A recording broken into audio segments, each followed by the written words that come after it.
Hello friends, welcome to my YouTube channel.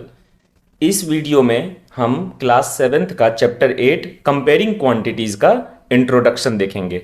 जितने भी इसमें कंसेप्ट्स हैं जैसे कि ratios, percentage, profit and loss and simple interest, इन सारे कंसेप्ट्स को समझेंगे बेसिक तरीके से। मैं ऐसा मान के चल रहा हूँ कि आपको अभी तक कुछ भी नहीं पता है इसके बारे में।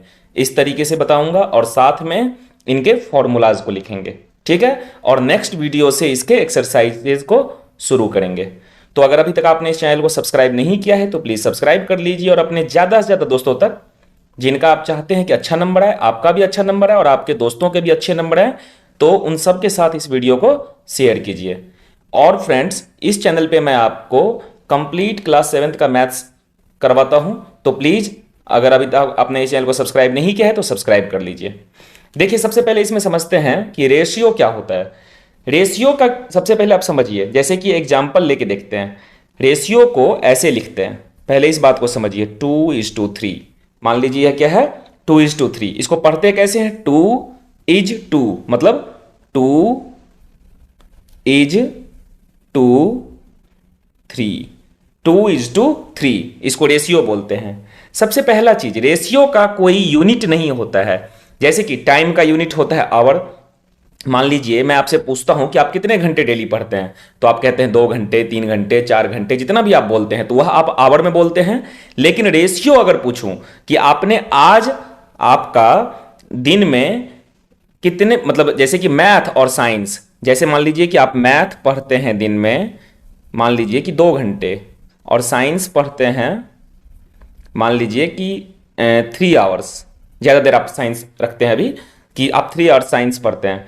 तो अगर मैं पूछूं आपसे या कोई भी पूछे कि आप जो पढ़ते हैं मैथ और साइंस, इनका रेशियो क्या है मैथ और साइंस का, तो क्या बोलेंगे आप, 2/3, यानी कि 2:3। इनको अपॉन कर दीजिए और इसके बाद इसको फ्रैक्शन को हम रेशियो में ऐसे लिख सकते हैं, तो 2:3। तो इसका यूनिट आप आवर में मत बोलिएगा, क्योंकि रेशियो का अपने आप में कोई यूनिट नहीं होता है, ठीक है। ये क्लियर हो गया कि रेशियो क्या होता है। अब इसमें एक और चीज है, रेशियो ऑफ, देखिए इसमें ऑर्डर का बहुत ध्यान रखना है। जैसे कि अगर मान लीजिए पूछा जाए कि ratio of maths is to science, आप जो पढ़ते हैं इनमें मैथ कितनी देर पढ़ते हैं और साइंस कितनी देर पढ़ते हैं, इसका रेशियो क्या है। मतलब पहले मैथ्स बोला मैंने और बाद में साइंस बोला, तो आप क्या कीजिएगा, पहले मैथ्स का जो आवर है 2 आवर्स उसको ऊपर लिखिएगा और बाद में साइंस का जो आवर्स है उसको नीचे लिखिएगा। तो ये कितना हो जाएगा, 2:3। इसमें एक और बात ध्यान रखिएगा, अगर यह मिनट में होता कोई तो दोनों को आवर में करना होता या तो मिनट में करना होता। मतलब कि दोनों का यूनिट क्या होना चाहिए, सेम होना चाहिए। अगर आवर में है तो दोनों आवर में, अगर मिनट में है तो दोनों मिनट में, अगर सेकंड में है तो दोनों सेकंड में। यहां पे आर था इसलिए मैंने लिखा नहीं। इनडायरेक्टली आप इस बात को ऐसे भी समझ सकते हैं कि आवर और आवर क्या हो गया, कट गया, ठीक है। अब लेकिन यहीं पे अगर मान लीजिए ये फर्स्ट था और सेकंड में अगर यहीं पे ऐसा पूछा जाए कि find ratio of science to maths, आप कितनी देर साइंस पढ़ते हैं और कितनी देर मैथ्स पढ़ते हैं, ऑर्डर मैंने चेंज कर दिया तो रेशियो भी चेंज हो जाएगा। क्योंकि पहले साइंस बोला है तो साइंस का टाइम कितना है, 3 आवर्स, तो 3 को ऊपर लिखेंगे और मैथ्स का कितना है, 2 आवर्स, तो 2 को नीचे लिखेंगे। यानी कि रेशियो क्या हो गया, 3:2, ठीक है, 3:2। क्लियर है ये, यहां पे 2:3। अब एक और चीज देखिए, अगर मान लीजिए कि मैं बोलूं कि आप जितनी देर पढ़ते हैं, मैं कहता हूं कि मैथ और साइंस के अलावा आप आज कुछ भी नहीं पढ़े हैं, ठीक है, आज के दिन में आपने सिर्फ मैथ्स पढ़ा है और साइंस पढ़ा है। तो अगर इसी में मैं एक तीसरा नेक्स्ट क्वेश्चन पूछूं कि ratio of maths to total time, अगर मान लीजिए कि मैं ये पूछूं कि जितनी देर आपने मैथ्स पढ़ा है इज टू जितनी देर आपने टोटल टाइम पढ़ा है, तो मैथ्स कितनी देर पढ़ा है, 2 आवर्स, अपॉन टोटल कितनी देर पढ़ा है, यहां पे लिख लेते हैं टोटल आपने कितनी देर पढ़ा है, 2 + 3, तो कर लेते हैं, तो ये कितना हो गया, 5 आवर्स। तो यहां पे 2/5 लिखते हैं क्योंकि बाद में मैंने क्या लिखा है, टोटल टाइम लिखा है। तो रेशियो क्या होता, 2:5, ठीक है, तो इस तरीके से ये आप रेशियो का मतलब समझ गए। क्या क्या बोला मैंने, रेशियो का अपना कोई यूनिट नहीं होता है, क्योंकि अगर मान लीजिए यहां पे आवर था और यहां पे भी आवर था, तो आवर आवर तो क्या हो गया, कैंसिल हो गया, तो 2:3 खाली बच गया। रेशियो में ऑर्डर का बहुत इंपॉर्टेंस होता है, जिस ऑर्डर में बोला जाए, जैसे कि पहले उसमें पहले जो बोला जाए वो ऊपर और जो बाद में बोला जाए वो नीचे। ठीक है, तो रेशियो में इसका भी बहुत इंपॉर्टेंस होता है। अब इसमें देखिए कि इक्विवेलेंट रेशियोज, मान लीजिए कि कैसे समझेंगे, सबसे पहले तो यह समझिए कि पहचानेंगे कैसे। अगर दो रेशियो दिया हुआ है 1:2 एंड 3:5, तो यह दोनों रेशियो इक्विवेलेंट है कि नहीं, कैसे फाइंड करेंगे। सबसे पहले क्या कर लीजिए कि दोनों को फ्रैक्शन में कन्वर्ट कर लीजिए। तो रेशियो है 1:2, तो इसका फ्रैक्शन में कितना हो जाएगा 1/2, और यहां पे रेशियो कितना है 3:5, तो इसका फ्रैक्शन में कितना हो जाएगा 3/5। अब क्रॉस कर दीजिए। क्रॉस करने के लिए क्या करना है, डेनोमिनेटर को, क्या बोला मैंने, डेनोमिनेटर को न्यूमरेटर के साइड में लाइए। तो यानी कि ये डेनोमिनेटर मूव हो सकता है, न्यूमरेटर अपनी जगह पे रहेगा। मतलब ये 1 जो है और साथ में यह 3 जो है, यह जिस साइड है, मतलब कि यह राइट में है 3 तो राइट में ही रहेगा, और 1 लेफ्ट में है तो 1 लेफ्ट में ही रहेगा। 5 आ गया इधर, क्रॉस कर दिया हमने, 5 को इधर लेके चले गए और 2 को उस तरफ लेके चले गए। तो 5 इधर आया तो क्या हो गया 1:5, और 2 उधर चला गया तो क्या हो गया 3:2। अब नंबर बनाइए, यह कितना बना 6 और यह कितना बना 5। इन दोनों में से कौन सा बड़ा है, 6 बड़ा है। इसका मतलब कि इन दोनों फ्रैक्शन में कौन सा बड़ा है, 3/5 बड़ा है। यानी कि रेशियो में कौन सा बड़ा है, 3:5 जो है वो बड़ा है। ठीक है, अगर दो रेशियो दिया रहे तो इसमें आप कंपेयर ऐसे कर सकते हैं कि कौन सा बड़ा है कौन सा छोटा है। ठीक है, इसमें चलिए करके देखते हैं। जैसे कि एक और क्वेश्चन ले लेते हैं, या तो एक क्वेश्चन हमने लिया एग्जाम्पल के लिए आपको समझाने के लिए, एक और ले लेते हैं। एक और ले लेते हैं कि देखिए कुछ भी आप सोचिए 5:2 और 1:9। ठीक है, इसको चेक करके देखते हैं। पहले इसको फ्रैक्शन में बना लेते हैं, यह कितना बन जाएगा 5/2, यह कितना बन जाएगा 1/9। ठीक है, अब इसको क्रॉस कर लेते हैं। क्रॉस में क्या करेंगे, डेनोमिनेटर शिफ्ट होगा न्यूमरेटर के साइड में, तो ये 9 इधर से इधर आ जाएगा और यह 2 इधर से राइट साइड में चला जाएगा। तो करते हैं, कितना हो जाएगा 5×9, और यह 2 उधर गया तो 1×2, यह कितना हो गया 2, और यह कितना हो गया 9 5 जा 45। कौन सा बड़ा है, 45 बड़ा है। इसका मतलब कि फ्रैक्शन में 5/2 बड़ा है और रेशियो में 5:2 बड़ा है। तो यहां पे हम लिख सकते हैं कि देयरफॉर 5:2 क्या है, इज ग्रेटर देन 1:9। क्लियर है, ये मेथड आप, आई होप कि आपके समझ गए होंगे इस मेथड को। इक्विवेलेंट रेशियो में एक और कंसेप्ट होता है। ठीक है, कि अगर मान लीजिए कि यहां पे, ये तो आप क्लियर समझ गए। अब अगर मान लीजिए कि इससे भी सिंपल देखिए, अगर मान लीजिए कैंसिल होने वाला हो, ठीक है, कभी कभी कैंसिल होने वाला रहता है, जैसे कि 4/2, यहां पे एक एग्जांपल ले लेते हैं, और दूसरा है मान लीजिए कि 8/4। ठीक है, कैंसिल होने वाला है, तो पहले कैंसिल करके देख लेंगे, तो मल्टीप्लाई भी नहीं करना पड़ेगा। यहां पे कैंसिल करते हैं तो 4/2 कैंसिल करके कितना हो जाएगा 2 1 जा 2, और 2 का टेबल पढ़ेंगे तो कितनी बार में 4 आएगा 2 बार में। ठीक है, 2 के टेबल में 1 बार में 2 और 2 टाइम्स में 4, और उसी तरीके से यहां पे दोनों को कैंसिल करते हैं। 4 के टेबल में डायरेक्ट आ रहा है, 4 1 जा 4, 4 2 जा 8, तो ये क्या हो गया, इधर भी 2/1 और इस तरफ भी 2/1, यानी कि ये भी 2 ये भी 2, तो इसका मतलब यह क्या है, इक्विवेलेंट फ्रैक्शन है। ठीक है, तो दो फ्रैक्शन इक्विवेलेंट है कि नहीं, और इस तरीके से भी चेक करें, जो मैंने यहां पे मेथड बता रखा है, तो इस तरीके से भी अगर चेक किया जाए तो चेक करके देखते हैं। देखिए 4/2, यह एक रेशियो था 4:2 और यह था 8:4। ठीक है, तो इसको करते हैं, 4 इधर आ जाएगा, ये वाला 4, ये वाला 4 इस साइड में चला जाएगा, और ये वाला 2 इस साइड में चला जाएगा, मल्टीप्लाई हो जाएगा। तो क्या हो जाएगा 4×4 लेफ्ट साइड में, और राइट साइड में 8 पहले से था राइट साइड में, और 2 उधर शिफ्ट हुआ, 8×2, यह कितना हो गया 16, और इधर भी कितना 16। तो देखिए वैसे भी क्या है, इक्विवेलेंट है। तो इस तरीके से ये आप क्लियरली समझ गए। ठीक है, रेशियो में बेसिक यही है, क्या करना है, अगर मान लीजिए कि यूनिट सेम ना हो तो यूनिट को सेम कीजिए। ठीक है, जैसे कि इसका एक एग्जांपल ले लेते हैं यूनिट का। मान लीजिए कि हमें रेशियो निकालना है टाइम, कुछ भी आपके स्कूल में, आपको स्कूल जाने में बस से लगता है, मान लीजिए अगर आप कभी स्कूल बस से जाते हैं तो बस से लगता है आपको 1 आवर। ठीक है, और अगर आप अपनी कार से जाते हैं तो आपको लगता है 30 मिनट्स, मान लीजिए 1 मिनट के लिए 30 मिनट्स लगता है।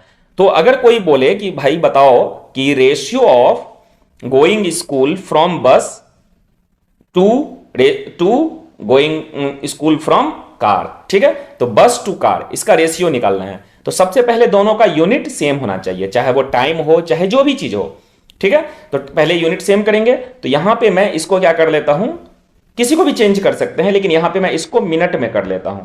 तो 1 आवर कितना होता है 60 मिनट्स, तो 1 इंटू 60 मिनट्स, तो ये कितना हो गया 60 मिनट्स। अब दोनों मिनट मिनट में हो गया, तो अब हम इसका रेशियो निकाल सकते हैं। रेशियो इज इक्वल टू, बस मैंने पहले बोला था, तो बस का टाइम ऊपर में और कार का टाइम नीचे में। ये ऐसा नहीं करना था, बिना यूनिट चेंज किए हुए अगर कोई बच्चा 1/30 लिख देगा तो यह क्या हो जाएगा, बिल्कुल ही गलत हो जाएगा। क्यों? क्योंकि 30 तो मिनट्स में है और 1 क्या है, आवर में है। तो ऐसे हम रेशियो नहीं निकाल सकते हैं कभी भी। अब देखिए ये जीरो कैंसिल हो गया और 3 का टेबल दोनों पढ़ते हैं, तो 3 के टेबल में 3 भी आता है एक बार में, वो 3 1 जा 3 और 6 आता है 2 बार में, 3 2 जा 6, तो कितना हो गया 2/1 दैट इज इक्वल टू 2 हो गया। ठीक है, ये आप क्लियर समझ गए, यह 2 हो गया। तो 2 समझिए, या रेशियो में अगर बात करें तो 2/1 दैट इज इक्वल टू 2:1, ये हो गया इसका रेशियो। तो इस तरीके से रेशियो हमारा क्लियर हो गया। अब देखते हैं इसमें परसेंटेज क्या होता है। परसेंटेज में देखिए, परसेंटेज में मैंने सारा पहले से लिख रखा है ताकि कोई रैंडम ना हो जाए कि ये पहले बता दूं कुछ और बाद में बता दूं, ठीक है। तो ये प्रॉपर एक ऑर्डर में चले। सबसे पहले परसेंटेज का मतलब समझिए। परसेंटेज का मतलब क्या होता है कि percentage is derived from Latin word परसेंटा। क्या होता है, परसेंटम मींस पर 100। परसेंट का मतलब पर 100, 100 में कितना, ठीक है। Percent is represented by the symbol this, ऐसे परसेंटेज का सिंबल होता है। ये सिंबल आप कैसे लिखेंगे देख लीजिए, ऐसे एक दीजिएगा और ऐसे, इसको बोलते हैं परसेंटेज, ठीक। And means hundreds to, this is 1, that is 1% means 1 out of 100 और 100th। It can be written as 1% is equal to 1/100, 0.01। समझिए इस बात को। तो 1% को हम क्या लिख सकते हैं 1/100 फ्रैक्शन में, ठीक है। अब एक और बात समझिए इसमें, तो 1% को 1/100, तो 2% को कितना फ्रैक्शन में अगर बात करें तो 2/100, या फिर इसी तरीके से 3% हो, 3% कितना, 3% जो होगा सो 3/100, 3% जो होगा सो कितना होगा 3/100। तो इस तरीके से परसेंटेज को हम फ्रैक्शन में भी लिख सकते हैं। और इसी को अगर रेशियो में लिखना हो तो 1/100 को क्या लिखेंगे 1:100, 2/100 को क्या लिखना होगा 2:100, या फिर इसको अगर आप कैंसिल कर लीजिए तो ये कितना हो जाएगा 2 1 जा 2, 2 5 जा 10, 50, तो ये कितना हो जाएगा 1:50, ये इस तरीके से हो जाएगा, ठीक है। तो यह क्लियर है, इसमें कोई दिक्कत नहीं है। अब आगे देखते हैं सेकंड में, रेशियोज टू परसेंटेज। अब अगर रेशियो में कुछ दिया हुआ है, ठीक है, जैसे कि यहां पे समझिए, मान लीजिए रेशियो में कुछ दे रखा है कि 1:2, यह रेशियो दे रखा है, इसको बोल रहा है परसेंटेज कीजिए। तो कैसे करेंगे 1:2 को पहले फ्रैक्शन में लिखेंगे 1/2, ठीक है, और इसको अब परसेंटेज में लिखेंगे तो इंटू 100%, ओके। और दिस इज इक्वल टू क्या हो जाएगा, कैंसिल कीजिए 2 और 100 को, तो 2 1 जा 2, 2 5 जा 10, 51 जा ऊपर में 50 और नीचे में 1, इतना परसेंट, और यही क्या लिख सकते हैं इसी को 50%, ठीक है। अब इसके भी कुछ एग्जांपल्स ले लेते हैं और, ठीक। देखिए जैसे कि रेशियो में आप ले लीजिए, मान लीजिए होता 4:7, इसको परसेंटेज में बोलता तो यह डेसिमल में आ जाएगा। यह कितना हो जाएगा, देखिए पहले फ्रैक्शन में होगा 4/7 और परसेंटेज में होगा 4/7 इंटू 100%। परसेंटेज का साइन देना बहुत जरूरी है, तो यानी कि ये कितना हो जाता 400/7%। आप ऐसे भी इसको छोड़ सकते हैं, अदरवाइज 7 से 400 को डिवाइड कर लीजिए। तो चलिए कर लेते हैं, ये भी डेसिमल में भी करके देख लेते हैं।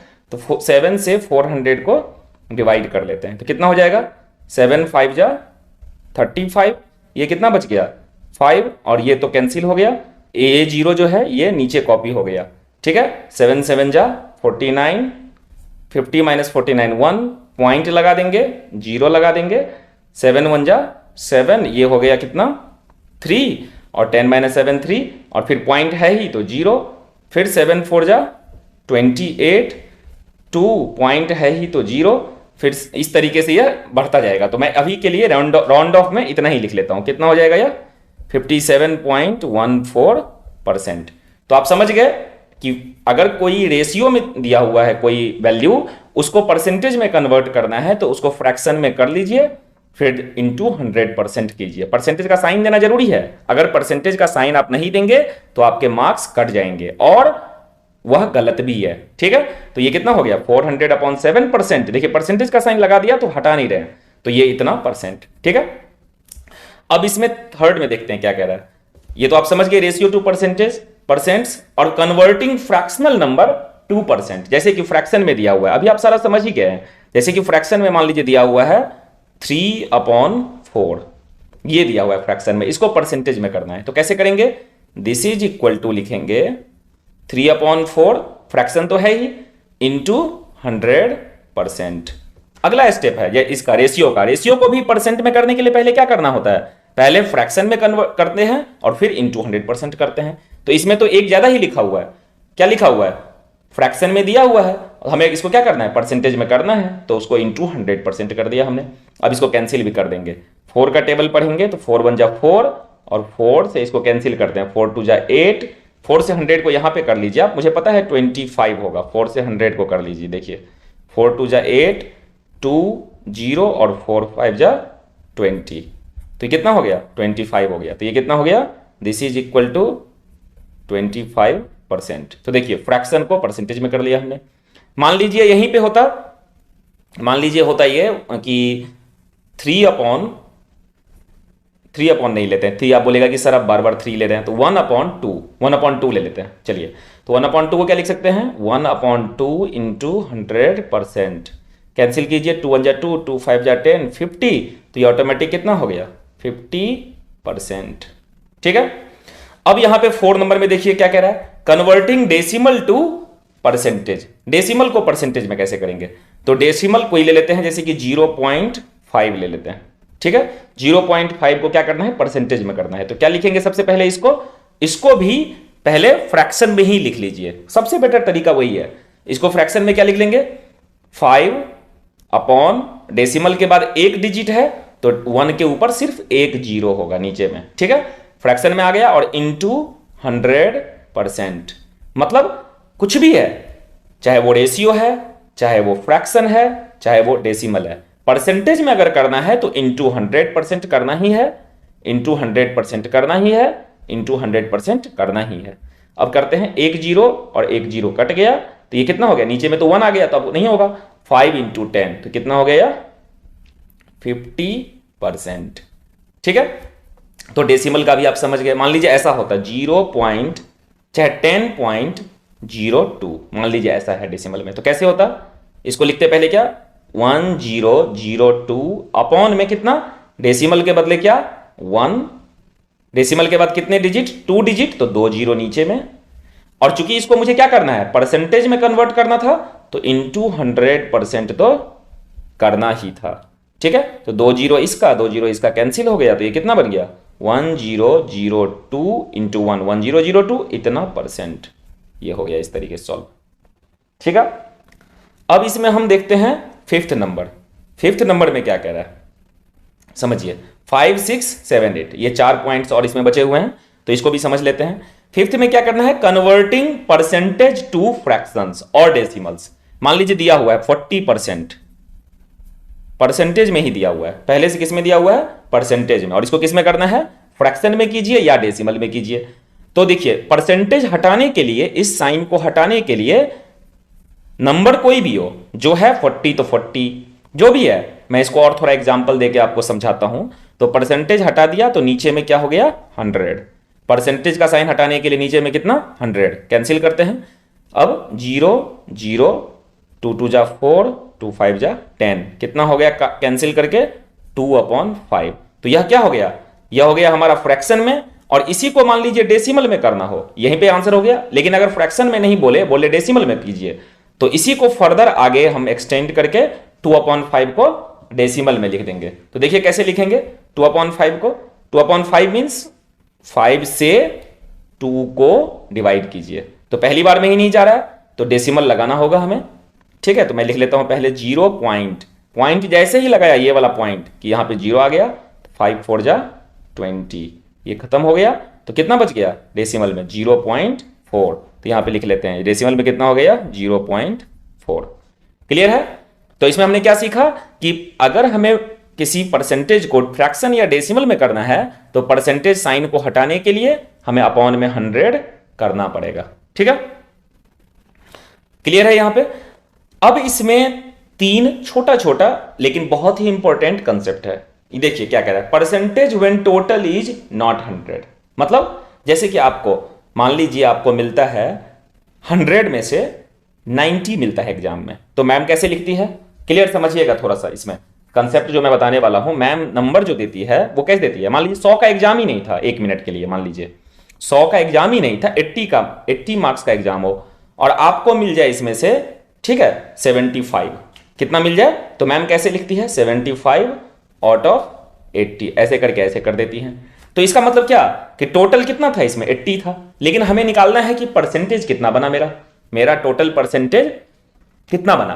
अब अगर मान लीजिए 100 का एग्जाम हो तो कोई दिक्कत नहीं, 100 में से किसी बच्चे को मान लीजिए कि 90 आया, 100 में से कितना आया 90 आया, तो सिंपल है सीधा क्या 90% आया।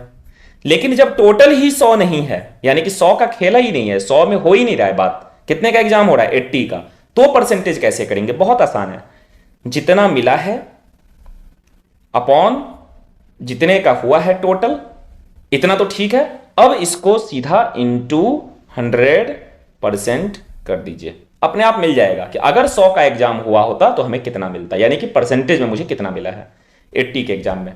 तो इसको कैंसिल कर देंगे, अपने आप आ जाएगा। ठीक है, देखिए 0 0 कट गया, 2 का टेबल पढ़ते हैं तो 2 4 जा 8, 2 5 जा 10। अब इसको करते हैं 75 इंटू 5 कितना हो जाएगा, 5 5 जा 25, 2 और 7 5 जा 35 और 2 37, तो ये कितना हो गया 375, ठीक है, अपॉन 4, इतना परसेंट। लेकिन ये ऐसे तो अच्छा नहीं लग रहा है, तो डेसिमल में देखते हैं परसेंटेज कितना मिला। 4 से डिवाइड कर लेते हैं 375 को, तो कितना हो जाएगा 4 9 जा 36, 7 - 6 1, ये कैंसिल हो गया, ये 5 आ गया, 4 4 जा तो 16 हो जाता है, तो 4 3 जा 12, ये कितना आ गया 3, पॉइंट लगा देते हैं, यहां आ गया 0, 4 7 जा 28, कितना आ गया 2, ये खत्म हो गया, पॉइंट है ही तो 0, और 4 5 जा 20, ये तो खत्म हो गया। तो यानी कि हमें कितना परसेंट आ गया, उस बच्चे को कितना परसेंट आ गया 93.75%। ठीक है, कोई दिक्कत है इसमें।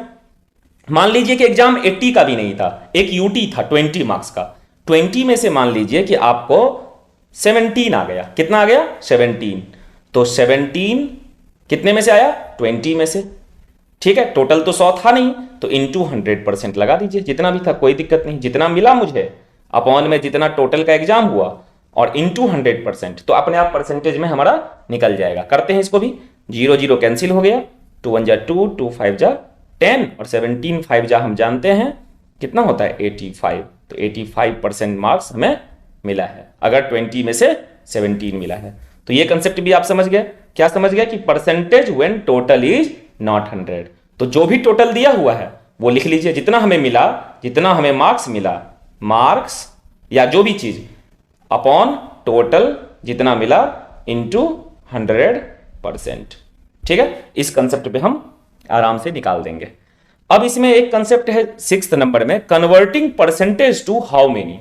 अगर परसेंटेज पता है, क्या पता है, परसेंटेज पता है और हमें निकालना है कि टोटल हमें कितना मिला, तो इसमें 2 बातें पता रहेगा। देखिए, एक तो परसेंटेज पता रहेगा, कितना पता रहेगा कि परसेंटेज कितना मिला। मान लीजिए कि मैं कहता हूं आपको कि आपको एग्जाम में 90% मिला है, कितना मिला है 90% मिला है, और एग्जाम कितने का था वो भी बताना पड़ेगा। तो एग्जाम कितने का था, टोटल कितने का था ये बताना पड़ेगा, ये पता होना चाहिए। टोटल कितने का था, मान लीजिए कि 40 मार्क्स का एग्जाम था, टोटल कितने मार्क्स का था, 40 मार्क्स का था, तो आपको कितना मिला। ठीक है, तो कैसे करेंगे, 90% 40 का निकाल देंगे। देखिए कैसे, तो 90% ऑफ 40, ये लाइन लिख लेंगे। दिस इज इक्वल टू 90% को हम फ्रैक्शन में क्या लिख सकते हैं, 90/100, और ऑफ के बदले इनटू, और 40 को क्या लिख सकते हैं, 40 ही। 40 को क्या लिखना है, 40 तो 40 है। 90% को लिख लिया हमने 90/100, और ऑफ के बदले इनटू और इनटू 40। सॉल्व कर लेते हैं, देखिए अपने आप आ जाएगा कि 40 के एग्जाम में अगर 90% मिला तो हमें मिला कितना होगा। देखिए करते हैं, 1 0 1 0 ये वाला कैंसिल हो गया, 1 0 ये कैंसिल हो गया, नीचे में तो 1 बचा और ऊपर में कितना बचा, 9 4 जा 36, और अपॉन में 1 अकेला था, तो ये कितना मिल गया मुझे, 36 मिला होगा। मतलब अगर 90% मिला, 40 का एग्जाम हुआ था, तो इसका मतलब हमें कितना मिला होगा, 36 मार्क्स मिला होगा। कैसे निकालेंगे, 90% ऑफ जितना है उसका निकाल दीजिए। ठीक है, कोई दिक्कत है इसमें। अब इसमें एक और चीज थोड़ा देख ही लीजिए, ये कैसे करते हैं। अब अगर मान लीजिए कि आप जाते हैं कहीं पे, ठीक है, और आप बर्गर खाने गए, और बर्गर था 200 रुपए का। कितने रुपए का था, 200 रुपए का। ठीक है, 1 मिनट के लिए मान लीजिए कि 200 रुपए का बर्गर था टोटल, और आपको वह जो है 10% का डिस्काउंट देता है। 10% क्या करता है, छोड़ता है। तो सबसे पहले तो ये निकालेंगे कि उसने कितना डिस्काउंट दिया। ठीक है, 10% का डिस्काउंट दिया, तो डिस्काउंट कितना दिया, तो पहले 10% ऑफ 200 निकाल लेते हैं टोटल का, कि हमें कितना होता है 10%, पहले वो तो निकाल लें, पता तो चल जाए कि कितना रुपया एक्चुअल में छोड़ रहा है। तो कैसे निकाला, 10/100, 10% को मैं अभी बताया हूं कि परसेंटेज को फ्रैक्शन में ऐसे करते हैं, ऑफ के बदले इनटू, और यहां पे 200। अब इसको सॉल्व करते हैं, यहां पे 2 0, यहां पे 2 0 कैंसिल हो गया, तो ये कितना हो गया, 10 × 2 20, और नीचे में कितना 1, तो ये फाइनली कितना हो गया, 20 रुपीज। इसका मतलब 200 रुपए में से उसने 20 रुपीज का डिस्काउंट दिया है। तो हमें देना कितना होगा, हमें देना होगा 200, और इसमें से माइनस कर दीजिए जितना उसने डिस्काउंट दिया है आपको, 20 रुपीज। तो यानी कि हमें कितना पे करना होगा, 180 रुपीज। इतना रुपीज हमें फाइनली पे करना होगा। तो ये कंसेप्ट आपका क्लियर है। अब इसमें एक और कंसेप्ट है, जिस तरह का क्वेश्चन आपको करना है सारा कंप्लीट आप कीजिएगा, टेंशन नहीं लेना है। ठीक है, आराम से समझना है। इस वीडियो को अगर दिक्कत लगे तो एक बार और समझिए, कमेंट करके बताइए। मैं 100% गारंटी ले रहा हूं कि आपका मैथ्स एकदम टॉप क्लास का हो जाएगा। ठीक है, अब देखिए इसमें इंक्रीज और डिक्रीज एज परसेंट कैसे करते हैं। अब मान लीजिए कोई चीज का वैल्यू था, ठीक है, मान लीजिए आप खाते हैं कुछ भी, पिज्जे की बात कीजिए, पिज्जा है मान लीजिए कि कितने का मानना है, मान लीजिए कि है 400 रुपए का। कितने का है, 400 रुपए का। अब मैं कहता हूं कि इंक्रीज हो गया 10% का, 10% का क्या हो गया, इंक्रीज हो गया, प्राइस इंक्रीज हो गया, बढ़ गया।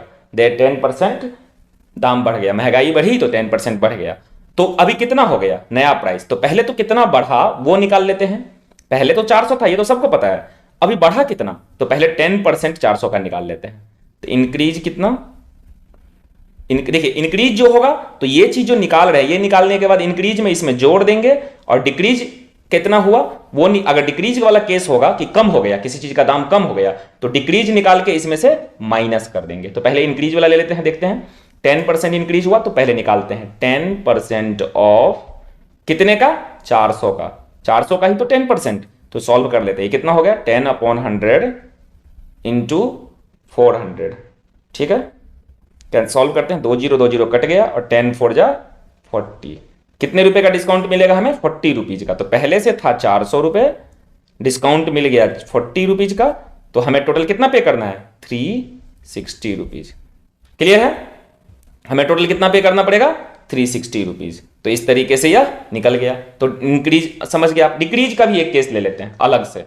डिक्रीज का मान लीजिए कि कुछ भी, मतलब कुछ भी, आपका वेट मान लीजिए, आपका वेट मान लीजिए कि 40 kg है। कितना kg है, 40 kg है। ठीक है, और अगर किसी कारण से मान लीजिए कि आपका वेट 20% कम हो गया, वैसे 20% 40 में से कम नहीं होना चाहिए, अनहेल्दी हो जाएंगे आप। यहां पे 40 नहीं 60 मान लेते हैं। ठीक है, मुझे लगता है ज्यादा है, लेकिन कोई बात नहीं, 60, सबका वेट अलग अलग हो सकता है। किसी बच्चे का मान लीजिए 60 kg है, और 20% आपने बहुत मेहनत किया, तो 20% क्या हो गया, आपका वेट डिक्रीज हो गया। तो अभी कितना वेट है, ठीक है। मान लीजिए कि छुट्टियों से पहले आपका वेट 60 केजी था, स्कूल में समर वेकेशन हुआ और छुट्टियों में आपने बहुत मेहनत किया, बहुत घूमने गए, 20% वेट आपका कम हो गया। तो अब आपका वेट कितना है? तो पहली बात तो डिक्रीज है, तो एक बात तो पक्का पता है कि डिक्रीज है तो इसमें से माइनस होगा, कम हुआ होगा। लेकिन कितना कम हुआ, तो पहले डिक्रीज का वैल्यू निकालेंगे। डिक्रीज कितना हुआ वो वैल्यू निकालेंगे। कैसे निकालेंगे? 20% हुआ तो 20% ऑफ, और जितना पहले था, कितना था पहले? 60 केजी। तो निकालते हैं। 20% को हम फ्रैक्शन में लिख सकते हैं 20/100 और ऑफ के बदले इनटू और 60 यहां पे, ठीक है। कैंसिल सॉल्व करते हैं, ये जीरो कैंसिल हो गया, एक और जीरो कैंसिल हो गया, तो 2 6 कितना हो गया? 12। तो यानी कि आपका वेट कितना कम हो गया? 12 केजी कम हो गया, ठीक है। लेकिन अभी है कितना? तो फाइनल वेट कितना है आपका? फाइनल वेट कितना है? कितना है? पहले 60 था, इसमें से 12 माइनस कर दीजिए, तो अब कितना हो गया? 48 केजी। मतलब आप छुट्टियों के बाद जब स्कूल गए तो आपका वेट कितना है? 48 केजी। आई होप कि आप ये समझ गए होंगे। तो परसेंटेज का जो बिल्कुल बेसिक कंसेप्ट है जो आपकी क्लास में है, उतना मैंने इसमें एक्सप्लेन कर दिया है, ठीक। अब हम इसमें देखते हैं प्रॉफिट एंड लॉस, और बाकी जो इसमें कंसेप्ट होगा वो मैं इसके वीडियो के क्वेश्चंस के साथ साथ, एक्सरसाइज के साथ साथ करवाऊंगा आपको। अब इसमें समझिए प्रॉफिट लॉस। अब करते हैं प्रॉफिट एंड लॉस। देखिए प्रॉफिट एंड लॉस में सबसे पहले मैं फॉर्मूला इस पे बाद में लिखूंगा, लेकिन सबसे पहले आपको कुछ बेसिक कंसेप्ट्स बताता हूं, ठीक है। इसके बाद मैं फॉर्मूला लिखता हूं तो आपको अच्छे से समझ में आएगा। सबसे पहले देखिए इसका मतलब क्या है, आप समझिए। मान लीजिए कि कोई बिजनेस करता है, मान लीजिए आप एक दुकान खोलते हैं, शॉप खोलते हैं, या कोई बड़ा बिजनेस करते हैं, कुछ भी करते हैं, कहने का मतलब कुछ भी आप एक बिजनेस करते हैं, ठीक है। हर काम, कोई भी काम छोटा बड़ा नहीं है। मान लीजिए कि आप एक बिजनेस करते हैं स्कूल के लिए, सबसे अच्छा एग्जाम्पल है, स्कूल के लिए चैरिटी आप करते हैं, ताकि गरीब बच्चों को जिनके पास है नहीं, मतलब उतना रिसोर्स, उतने पैसे, जिस किसी कारण से, तो उनके लिए मान लीजिए कि आप अपने स्कूल में एक स्टॉल लगाते हैं, ठीक है। पीटीएम जो होता है स्कूल में, पेरेंट्स टीचर मीटिंग, उसमें आप एक स्टॉल लगाते हैं और आप कुछ सामान उसमें सेल करते हैं, और उससे जो प्रॉफिट होता है उससे गरीब बच्चों के लिए, दूसरे बच्चों के लिए जिनको कि नहीं है, बुक्स खरीदते हैं, ठीक है। ये आपका काम है। तो आप कुछ सामान परचेज करते हैं। मान लीजिए कि आप कोई चीज, जैसे कि मान लीजिए आप कुछ, कोई खाने वाला समोसा खरीद के लाते हैं, ठीक है। चलिए समोसे की बात करते हैं। मान लीजिए आप समोसे का स्टॉल लगाते हैं, आप खरीद के लाते हैं, मान लीजिए कि 10 रुपए में। कितने में लाते हैं? 10 रुपए में एक समोसा, ठीक है। और बेचते हैं उसको 15 रुपए में। सेल कितने में करते हैं? 15 रुपए में। खरीदते कितने में है? 10 रुपए में। तो आप समझिए यह 10 रुपया जो है, यह क्या है? आपका सीपी है। सीपी क्या बोलते हैं? Cost price. यानी कि आपको बिजनेस में जितने का आपने सामान लाया उसी को क्या बोलते हैं? सीपी। सीपी मतलब कॉस्ट प्राइस। अब यह जो आपने 15 रुपए में बेचा लोगों को, 10 रुपए में एक खरीद के लाया आपने, 15 रुपए में बेचा, तो 15 को क्या बोलते हैं? 15 रुपीज को क्या बोलते हैं हम? Selling price, SP. क्या बोलते हैं? सेलिंग प्राइस, या कुछ लोग इसको सेल्स प्राइस भी बोलते हैं, लेकिन वही सेलिंग प्राइस एक ही चीज है, ठीक है। Selling price. अब देखिए 10 में खरीद के लाए और 15 में बेचा, तो क्या हुआ? कुछ प्रॉफिट हुआ क्या? जितने में लाया आपने उतने में ही तो बेचा नहीं, तो कितने का प्रॉफिट हुआ? 5 रुपए का। 15 माइनस 10, यानी कि ये कितना आ गया? 5 रुपीज। यही क्या होता है? हमारा प्रॉफिट है। यही क्या है? प्रॉफिट है। क्लियर है कंसेप्ट? सिंपल सी बात है, जितने में खरीद के लाए वो कॉस्ट प्राइस, जितने में बेचा हमने वो हमारा सेलिंग प्राइस, और जो डिफरेंस रहा वो प्रॉफिट या लॉस। अब सवाल यह है कि प्रॉफिट कब होगा? जब कम में खरीद के लाएंगे और ज्यादा में सेल करेंगे, तो उस केस में क्या होगा? हमें प्रॉफिट होगा। लेकिन मान लीजिए कोई बच्चा है जिसको कि इतना नहीं पता है, ठीक है। इतना तो खैर सबको पता होता है। किसी कारण से मान लीजिए कि आप 20 रुपए का कोई सामान लाते हैं और किसी कारण से उसको आपको 18 रुपए में बेचना पड़ता है। यानी कि 20 रुपए क्या था? हमारा कॉस्ट प्राइस, खरीद के लाया हमने। 18 रुपीज में, 18 रुपीज में क्या करना पड़ा? हमें उसको बेचना पड़ा, सेलिंग प्राइस। तो हमें हुआ क्या? लॉस हुआ कि प्रॉफिट हुआ? देखिए ध्यान से, ज्यादा में खरीद के लाया हमने, 20 रुपये अपनी जेब से लगाया और 18 में ही बेच दिया, 2 रुपए का हमें क्या हुआ? नुकसान हो गया। तो यही जो 2 रुपये है, 20 माइनस 18, यही जो 2 रुपीज है, यही क्या है? हमारा लॉस है। ठीक है, तो आप समझ गए। तो क्या समझे, when SP is greater than CP, यानी कि ज्यादा में बेचते हैं और कम में खरीदते हैं, इन दिस केस क्या होता है, हमें प्रॉफिट होता है, या इसी को बोलते हैं गेन। ठीक है, और जब ज्यादा में खरीद लिया हमने गलती से, किसी कारण से कहीं से हमें मिल गया 20 रुपए का और 18 में हमें बेचना पड़ा। मैं इसका भी एक एग्जांपल देता हूं, होता क्या है, कैसे होता है ये चीज, हो सकता है एक सिचुएशन हो सकता है। तो जब CP is, when CP is greater than SP, इस केस में हमें क्या होता है, लॉस होता है। क्या होता है, लॉस होता है। ठीक है, आप ये समझ गए।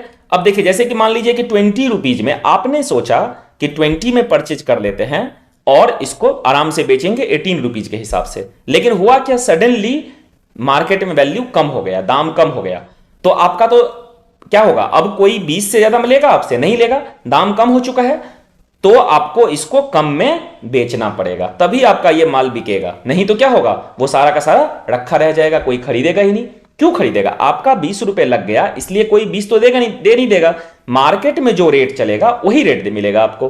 तो गलती से 20 का हमने परचेज कर लिया, हमने खरीद लिया, और 18 रुपीज का हमें क्या करना पड़ा, मजबूरी में बेचना पड़ा। जैसे भी बेचना पड़े, मजबूरी में बेचना पड़े या हम अपने मन से बेचें, चॉइस था हमारा, हमें हो क्या गया, 2 रुपए का लॉस हो गया। ठीक है, तो मुझे लगता है कि आपने basic cost price, selling price, profit loss का डिफरेंस समझ गए। ठीक है, तो अब मैं इसका फॉर्मूलाज लिखता हूं आपके लिए। देखिए, सबसे पहले 2 केस, इसमें क्या होता है, 2 केस। पहला क्या होता है, प्रॉफिट, और दूसरा क्या होता है, लॉस। मैं यहां पे लाइन खींच देता हूं, एक आपके सहूलियत के लिए, एक अलग उससे खींच देता हूं, एक अलग कलर से खींच देता हूं ताकि आपको आसान हो। देखिए, एक मैंने ये खींच दिया, एक तरफ क्या है हमारा, प्रॉफिट है, और एक तरफ क्या है, लॉस है। देखिए, इसको यहां पे लिख देते हैं प्रॉफिट। प्रॉफिट कब होगा, व्हेन एसपी इज, प्रॉफिट कब होगा, when SP is greater than CP. और लॉस कब होगा, लॉस कब होगा, जब CP is greater than SP. ठीक है, तो प्रॉफिट के केस में क्या क्या होगा वो मैं फॉर्मूला लिखता हूं। सबसे पहले प्रॉफिट का formula, profit is equal to, जो सब आपको निकालना है, प्रॉफिट इज इक्वल टू क्या होगा, एसपी ज्यादा है तो एसपी माइनस सीपी। ठीक है, दूसरा होता है इसी फॉर्मूला से, अगर मान लीजिए कि एसपी और सीपी पता है तो प्रॉफिट हम निकाल लेंगे। इसी फॉर्मूला से मान लीजिए कि मुझे निकालना है सीपी, कि कितने में खरीदा था, हमें पता क्या सब है, एसपी पता है, साथ में प्रॉफिट पता है। तो फॉर्मूला क्या होगा, CP is equal to SP minus profit. याद रखिए, अगर हमें एसपी पता है कि हमने कितने में बेचा, हमें यह भी पता है कि उतने में बेचने पे हमें कितना प्रॉफिट हुआ, तो हमें यह निकालना है कि कितने में खरीदा रहा होगा, तो ये हम ऐसे निकाल लेंगे। ठीक है, थर्ड फॉर्मूला क्या होता है, अगर मान लीजिए कि मुझे एसपी निकालना है, ठीक है, हमें सीपी पता है कि कितने में खरीद के लाए थे, और साथ में हमें यह पता है कि हमें कितना प्रॉफिट चाहिए उस पर। जैसे कि इमेजिन कीजिए, मान लीजिए कि कोई सामान आप 10 रुपए में खरीद के लाए और आपको यह पता है कि मुझे इस पे 3 रुपए का प्रॉफिट चाहिए, तो कितने में बेचना होगा, 10 + 3, यानी कि सीपी प्लस जितना प्रॉफिट आप सोच रहे हैं, जितने के बारे में आप सोच रहे हैं कि मुझे 3 रुपए का प्रॉफिट चाहिए, तो यानी कि 13 रुपीज क्या हो जाएगा, हमारा सेलिंग प्राइस हो जाएगा। तो यही चीज यहां पे लगाया हमने, क्या लगाया, SP is equal to CP plus profit, SP is equal to CP plus profit. ठीक है, अब नेक्स्ट फॉर्मूला देखिए, अब है कि सीपी एसपी प्रॉफिट सब निकाल लिया हमने। अब रहेगा कभी कभी कि प्रॉफिट परसेंट बताइए, कि कितना परसेंट का, परसेंटेज में बताना होगा कि प्रॉफिट बताइए। ऐसा नहीं कि 10 रुपए, 2 रुपए, 3 रुपए, ऐसा नहीं, प्रॉफिट कितना परसेंट हुआ, परसेंटेज में बताना रहेगा। तो कैसे निकालेंगे, फॉर्मूला क्या होता है, प्रॉफिट अपॉन सीपी इंटू 100%। नीचे में क्या लगेगा, सीपी लगेगा। प्रॉफिट परसेंट कैसे निकलेगा, प्रॉफिट अपॉन सीपी इंटू 100%। ठीक है, अब मैं आपको 2 फॉर्मूला बताता हूं, बहुत ही इंपॉर्टेंट फॉर्मूला है, इसको आप इंपॉर्टेंट मार्क कर लीजिए, इसको क्या कर लीजिए, इंपॉर्टेंट मार्क कर लीजिए। ठीक है, यह फॉर्मूला कब लगता है, जब हमें मान लीजिए कि हमें क्या निकालना हो, एसपी निकालना हो और दिया क्या हो, प्रॉफिट परसेंट और सीपी, तो एसपी का फॉर्मूला क्या होता है, CP into 100 plus profit percent whole upon 100। हमें क्या सब पता रहेगा इसमें, सीपी पता रहेगा और प्रॉफिट परसेंटेज में पता रहेगा।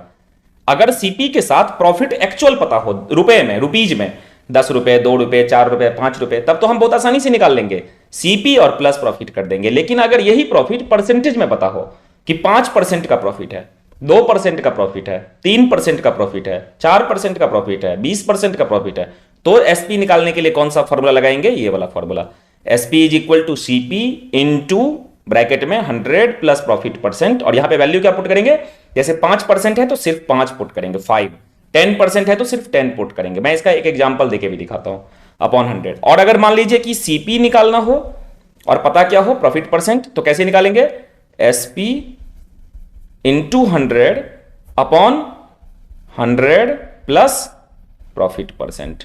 ठीक है, बिल्कुल नीचे में, क्लियर है ये। इसमें क्या है, निकालना रहेगा सीपी और एसपी के साथ प्रॉफिट का परसेंटेज में पता है, प्रॉफिट का किस में पता है, परसेंटेज में। ठीक है, देखिए यहां पे ध्यान से, इस फॉर्मूला में और ये सेकंड नंबर के फॉर्मूला में डिफरेंस समझिए, 6th और सेकंड में, ये भी एसपी प्रॉफिट, ये भी एसपी, लेकिन इसके साथ क्या, प्रॉफिट परसेंट। ठीक है, 5%, 2%, 3% का प्रॉफिट दिया रहेगा, और इसमें क्या दिया रहेगा, सिर्फ प्रॉफिट रहेगा, 5 रुपए का, 50 रुपए का, 100 रुपए का, इस तरीके से, तो ये लगेगा।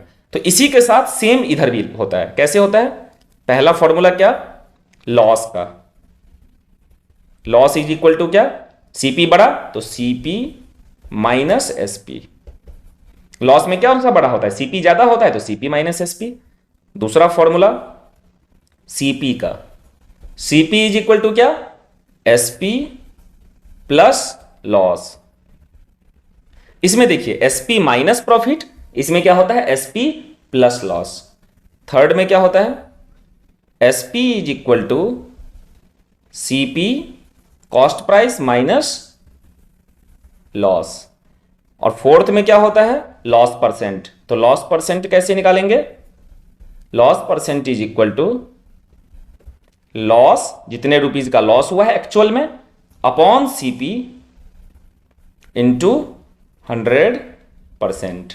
ओके, और फिफ्थ नंबर में फिर वही इंपॉर्टेंट फॉर्मूला, 5 नंबर और 6 नंबर, ये बहुत ही इंपॉर्टेंट है लॉस के लिए भी, इस पे इंपॉर्टेंट क्वेश्चंस आते हैं, ये भी और ये भी। ठीक है, देखिए इसमें क्या, एसपी निकालना हो और सीपी के साथ लॉस परसेंट पता हो, तो कैसे निकालेंगे, CP into 100 minus loss percent और होल अपॉन 100। ठीक है, और जब इसमें सीपी निकालना हो तो कैसे निकालेंगे, SP into 100 upon 100 minus loss percent. ठीक है, तो आई होप कि आप ये समझ रहे होंगे और समझ चुके होंगे कि इसमें कैसे निकालते हैं। ये दोनों फॉर्मूला बहुत इंपॉर्टेंट है। ठीक है, इसको आप देख लीजिएगा, मैं इसका एक एग्जांपल देके आपको समझा देता हूं। जैसे कि देखिए, मान लीजिए कि कोई किसी सामान का सीपी जो है वो 200 रुपये है, कितने रुपए है, 200 रुपये, और हमें पता है कि हमें प्रॉफिट परसेंट जो है वो 10% का रखना है, 10% का प्रॉफिट चाहिए, परसेंटेज में चाहिए, एक्चुअल में नहीं दिया हुआ है। तो हम कैसे निकालेंगे एसपी, फॉर्मूला होता है SP is equal to CP into 100 plus, देखिए यहां पे CP into 100 plus profit percent upon 100 plus profit percent, formula जरूर लिखेंगे बार बार, अपॉन 100। सॉल्व करते हैं, 200 रुपये प्रॉफिट सीपी था यहां पे, इंटू 100 प्लस प्रॉफिट परसेंट कितना, 10%, तो सिर्फ 10 पुट करेंगे यहां पे फॉर्मूला में, और अपॉन 100 वैल्यू निकालते हैं, कितना हो जाएगा यह 200 इंटू ये 100 प्लस 10 कितना हो गया 110, और अपॉन में 100, ये 20 कैंसिल हो गया, तो ये कितना बच गया 2 इंटू 110, तो ये कितना हो गया 220, यानी कि हमें कितना में बेचना पड़ेगा 220 रुपीज में। ठीक है, अब यहीं पे देखिए, अगर ऐसा नहीं होता सीपी जो है हमारा वो है 200 रुपीज, ये नहीं, इधर से काट देता हूं मैं, ये ऐसे ही लिखा हुआ है, और प्रॉफिट है 10 रुपए का, तब हमारा क्या होता सीधा एसपी, जब सीपी के साथ प्रॉफिट एक्चुअल पता हो तो एसपी का फॉर्मूला ये 3 नंबर वाला लगता है, सीपी प्लस प्रॉफिट। तो क्या लिखते हैं हम, सीपी प्लस एक्चुअल में जितना प्रॉफिट है। तो एक्चुअल में कितना प्रॉफिट है, 10 रुपए का, तो 200 प्लस 10, तो ये कितना होता, 210 रुपए। इसमें 210 रुपए और इसमें कितना, 220 रुपए। ठीक है, इसी तरीके से माइनस होगा तो माइनस कर देंगे। तो इस तरीके से ये फॉर्मूला आप समझ गए, इसको सबसे पहले आप बढ़िया से रट लीजिए, और जहां पे जिस क्वेश्चन के साथ जहां पे जो फॉर्मूला लगेगा मैं जरूर बताऊंगा। ठीक है, और यह पेज भी मैं संभाल के रखूंगा, तो मैं आपको बताऊंगा तो आप क्वेश्चंस कीजिएगा, एकदम बढ़िया हो जाएगा, एकदम परफेक्ट हो जाएंगे। ओके, अब देखते हैं सिंपल इंटरेस्ट। ठीक है, सिंपल इंटरेस्ट क्या होता है, सिंपल इंटरेस्ट को थोड़ा सा पहले समझ लेते हैं, इसके बाद जब इसको फॉर्मूला को मैं लिखूंगा या फिर एक्सप्लेन करूंगा तो आप अच्छे से समझ पाएंगे। देखिए, सबसे पहले सिंपल इंटरेस्ट क्या होता है, थोड़ा ध्यान समझिएगा। मान लीजिए कि आप बैंक से लोन लेते हैं या किसी को देते हैं लोन। सबसे पहले तो इंटरेस्ट का मतलब क्या होता है ये समझिए। आपका मान लीजिए कि 200 रुपए है आपके पास, ठीक है, और आपके सिस्टर ने या ब्रदर ने, ठीक है, किसी कजन ने कहा कि ऐसा करो, मुझे ये 200 रुपये दो और मैं आपको 5 दिन बाद या 1 महीने बाद या 2 महीने बाद लौटा दूंगी या लौटा दूंगा, जो भी, मतलब आपका कोई कजन है वो बोल रहा है आपसे कि 200 रुपये मुझे दे दो, मैं आपको यह 200 रुपये 1 महीने बाद लौटा दूंगा। ठीक है, 1 महीने बाद लौटा दूंगा। तो यह जो 200 रुपये उन्होंने लिया आपसे, एक तो तरीका है कि 200 रुपये आपने दिया और 200 ही वापस ले लो, 1 महीने के बाद 200 ही वापस ले लो, तो इसमें तो कोई इंटरेस्ट का केस नहीं हुआ। ठीक है, लेकिन अगर मान लीजिए कि आप 200 रुपये देते हैं और आप सोचते हैं कि मेरा पैसा थोड़ा बढ़ जाए, थोड़ा सा टाइम उसके पास रहा है, उसने कुछ यूज किया है, तो थोड़ा सा मुझे भी इसमें से क्या हो जाए, प्रॉफिट हो जाए। तो आप कहते हैं कि ऐसा है कि 1 महीने के बाद मैं 200 तो नहीं लूंगा, बल्कि कितना लूंगा, 250 रुपये लूंगा 1 मिनट के लिए मान लीजिए, या 220 रुपये लूंगा, चलिए ज्यादा मत लीजिए, ठीक है, लालच नहीं करना चाहिए, 220 रुपये लीजिए। ठीक है, आपने कहा कि 200 तो मैं दे रहा हूं, 1 महीने बाद मुझे दे दो, लेकिन मैं 220 रुपये लूंगा। उसने भी कहा ठीक है, कोई बात नहीं, मेरा काम बन जाएगा, तो तुम 200 दो अभी और मैं 220 दे दूंगा। ठीक है, तो अब समझिए इसमें क्या हुआ, यह जो हमने दिया यह क्या हुआ, प्रिंसिपल, यह क्या हुआ, प्रिंसिपल। ठीक है, यह जो हमने दिया यह क्या हुआ, प्रिंसिपल, और यह जो था जितनी महीने के लिए दिया वह क्या हुआ, हमारा टाइम पीरियड। क्या बोलते हैं इसको, टाइम पीरियड। ठीक है, और जितना उसने टोटल लौटाया, जितना टोटल उसने रिटर्न किया, यह क्या हुआ, अमाउंट। जितना उसने टोटल रिटर्न किया यह क्या हुआ, अमाउंट। तो आप बोलेगा कि सर इसमें इंटरेस्ट कहां है, इंटरेस्ट है ना, 200 लिया और 220 दिया, तो अमाउंट और प्रिंसिपल इसके बीच में जो डिफरेंस है वही क्या है, हमारा इंटरेस्ट है। तो इंटरेस्ट कितना हो गया इसमें, यानी कि सिंपल इंटरेस्ट कितना हो गया, सिंपल इंटरेस्ट कितना हो गया, 220, और इसमें से 200 माइनस कर दीजिए प्रिंसिपल का वैल्यू, तो 20 रुपए। 20 रुपए क्या हो गया, हमारा सिंपल इंटरेस्ट हो गया।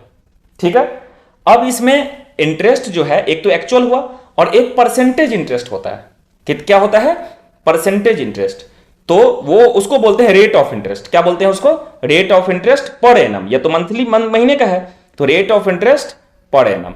ठीक है, सालाना जो होता है, तो वो क्वेश्चन के साथ हम समझ जाएंगे कि रेट ऑफ इंटरेस्ट क्या होता है। यहां पे देखिए मंथली क्या रेट ऑफ इंटरेस्ट हुआ, मंथली देखिए समझिए इस बात को, 20 रुपीज 1 महीने का हुआ, तो सालाना कितना हुआ, 1 महीने में, 1 मंथ में हुआ 20 रुपीज, तो 1 साल में कितना हुआ, 12 मंथ में, ऐसे निकाल लीजिए कितना हुआ, 12 मंथ में हुआ 20 इंटू 12, यानी कि 240 रुपीज, इतना रुपया हुआ। तो अब ये कितना परसेंट हुआ ये निकालते हैं। ठीक है, देखिए, पर अगर रेट ऑफ इंटरेस्ट आपको निकालना है तो आर, देखिए आर का वैल्यू कैसे निकालेंगे, एनुअल वाला, परसेंटेज पर एनम।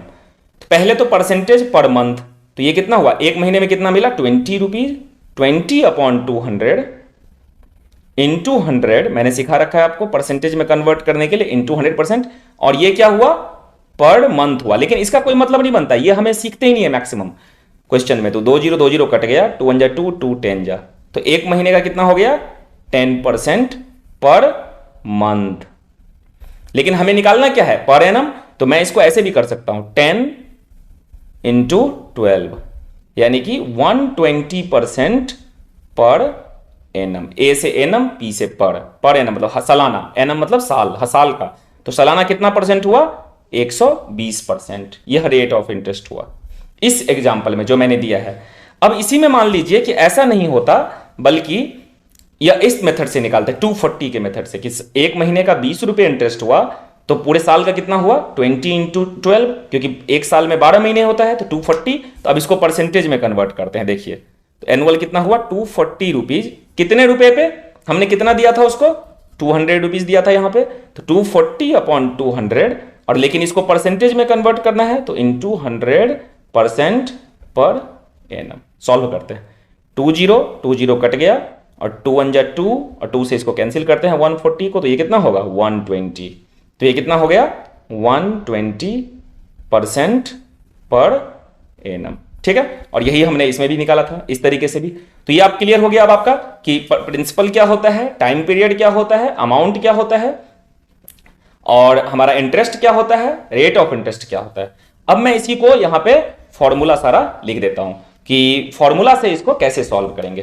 ठीक है, जब फॉर्मूला पता नहीं रहेगा तो हम क्वेश्चन तो कर ही सकते हैं ना, तो इसलिए मैं पहले इसमें क्या लिखता हूं, फॉर्मूला लिखवाता हूं। यहां पे लाइन देने की जरूरत नहीं है, ठीक है, तो मैं ऐसे ही लिखता हूं, लाइन की जरूरत नहीं है इसमें। देखिए सबसे पहले इसमें क्या होता है, यहां पे पहला क्या होता है, पहला होता है हमारा कि SI, सिंपल इंटरेस्ट।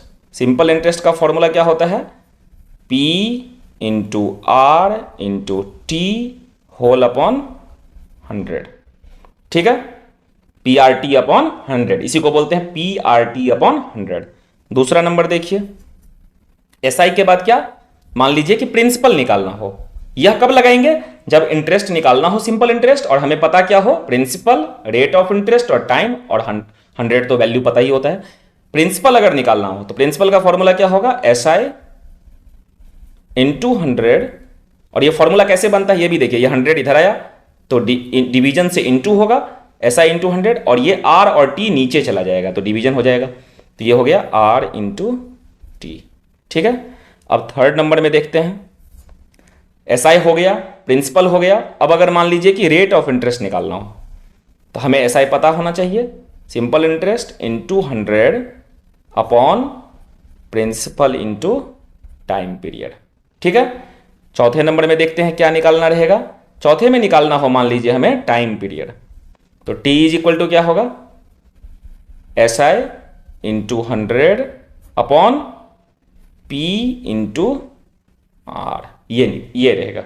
ठीक है, तो इस तरीके से ये हो गया। अब इसमें एक और फॉर्मूला है, ये समझिए, 5वें नंबर का फॉर्मूला, इसको बोलते हैं SI। SI ही निकालना हो, लेकिन यहां पे P, R और T पता था, प्रिंसिपल, रेट ऑफ इंटरेस्ट और टाइम, लेकिन यहां पे पता हो अमाउंट और साथ में पता हो प्रिंसिपल। तो मतलब अमाउंट कितना वापस किया और प्रिंसिपल जितना दिया, जितना लगाया गया, तो अमाउंट माइनस प्रिंसिपल कर देंगे। इसी से एक और चीज देखिए, अगर मान लीजिए कि अमाउंट निकालना हो कि हमने कितना वापस किया या उसने वापस कितना किया, तो कैसे फॉर्मूला होगा, जितना दिया था प्लस प्रिंसिपल प्लस SI, जितना इंटरेस्ट बना। ठीक है, या फिर एक और चीज देख लीजिए, अगर मान लीजिए इसी को इक्वेशन को बनाऊं तो प्रिंसिपल कितना दिया था यही पता करना है, लेकिन हमें पता क्या सब होना चाहिए फिर, कि कितना वापस किया उसने और माइनस कितना इंटरेस्ट बना था। ठीक है, तो इस तरीके से हमारा प्रिंसिपल भी फाइंड हो जाएगा। अब यहां पे कौन सा चीज क्या है वो लिख लेते हैं, तो हियर लिख लेते हैं। हियर क्या है, सबसे पहले P क्या है हमारा, प्रिंसिपल है। ठीक है, R क्या है हमारा, R हमेशा क्या होगा, rate percent per annum, PA लिख देते हैं, rate percent per annum. T क्या है हमारा, टाइम इन ईयर, हमेशा टाइम को किस में पुट करेंगे, ईयर में, टाइम इन ईयर। अगर मंथ में पता है तो ईयर में पहले उसको कन्वर्ट कर दीजिए 12 से डिवाइड करके। ठीक है, प्रिंसिपल, रेट, टाइम। अब क्या SI क्या है हमारा, सिंपल इंटरेस्ट, सिंपल इंटरेस्ट। और ए क्या है हमारा? अमाउंट, जितना टोटल उधर से वापस मिलता है, या जो भी अमाउंट जितना हम रिटर्न करते हैं या जितना होता है टोटल, उसी को क्या बोलते हैं? Amount, net amount. ठीक है, तो प्रिंसिपल हो गया, एसआई हो गया, आर हो गया, टी हो गया, ए हो गया। ठीक है, तो इस तरीके से सारा इसमें क्या हो गया? क्लियर हो गया। आई होप कि आप ये समझ गए होंगे। सारा कंसेप्ट, सारा इंट्रोडक्शन इसके साथ ही कंप्लीट हो जाता है। अब नेक्स्ट वीडियो से हम एक्सरसाइज शुरू करेंगे, और अगर अभी तक आपने इस चैनल को सब्सक्राइब नहीं किया है तो प्लीज सब्सक्राइब कीजिए और अपने ज्यादा से ज्यादा तक शेयर कीजिए। इस चैनल पे मैं आपको कंप्लीट क्लास 7th का मैथ्स कंप्लीट कोर्स करवाऊंगा और आपको टॉपर बनाऊंगा। ठीक है, तो प्लीज प्लीज प्लीज इसको सपोर्ट कीजिए। Thank you.